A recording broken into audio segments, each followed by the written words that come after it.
اعوذ باللہ من الشیطان الرجیم بسم اللہ الرحمن الرحیم الحمد للہ والصلاۃ علی اہلہا اما بعد۔ حضرات السلام علیکم ورحمۃ اللہ وبرکاتہ۔ بانی تنظیم خطیب اعظم مولانا سید غلام عسکری علی اللہ مقامہ کے اس جملے سے میں اپنی گفتگو شروع کرتا ہوں کہ ہماری قوم بے عمل نہیں بے خبر ہے۔ ظاہر ہے بے خبری الحمدللہ حالیہ چند برسوں میں کافی حد تک کم ہوئی ہے اور مومنین خبردار ہوئے ہیں۔ ذمہ دار علماء، واعظین، خطباء اور شعراء کے ذریعے بہت سارے دینی پیغامات پہنچ رہے ہیں، اور اب تو الحمدللہ ہمارے عام مومنین کا بھی شعور اتنا بلند ہو چکا ہے اور بصیرت میں اس حد تک اضافہ ہو چکا ہے کہ ان کو معلوم ہے کہ ہم کون سا کام سوسائٹی کے پریشر کے تحت انجام دے رہے ہیں اور کون سا کام اللہ کی رضا اور خوشنودی کے لیے۔ دیکھیے، سوسائٹی پریشر کے تحت کسی کام کو انجام دینے میں اللہ بہرحال خوش نہیں ہوگا۔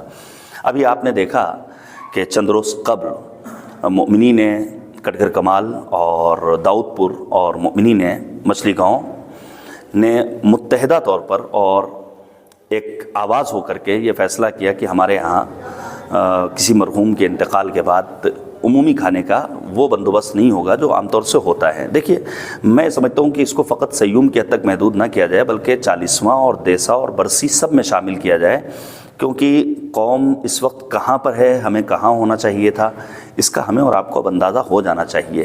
ایسا نہ ہو کہ ہم ان چھوٹی چھوٹی چیزوں میں الجھے رہیں اور پھر ہمارا جوان اس وقت کا انتظار کرے کہ کس وقت مولوی صاحب ممبر سے اتریں گے اور دسترخوان لگایا جائے گا، اور پھر ہم تلاش کریں کہ مٹن ہے کہ چکن ہے۔ ہمیں بہت آگے جانا ہے۔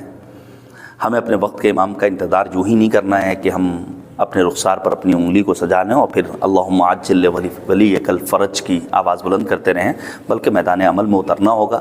ہمیں کالجز کے بارے میں سوچنا ہوگا، ہمیں یونیورسٹیز کے بارے میں سوچنا ہوگا، ہمیں ایسی اکیڈمک تعلیم کے بارے میں سوچنا ہوگا جو ہماری قوم کے جوانوں کا مستقبل تابناک بنا سکیں، جس سے قوم کا نام بھی روشن ہو، ملک و ملت کا نام بھی روشن ہو۔ میں امید کرتا ہوں کہ مومنین امبیڈکر نگر بالخصوص اور بالعموم پورا ہندوستان اس جانب متوجہ ہوگا اور سوسائٹی کا پریشر اپنے اوپر حاوی نہیں ہونے دے گا، بلکہ اللہ کی رضا کے لیے خالص قربتاً اللہ کی نیت کے ساتھ کسی بھی کام کو انجام دے گا۔ وہ دن دور نہیں جب ہم اپنے سماج میں اس قسم کی بیداری کو مکمل طور پر دیکھ لیں گے۔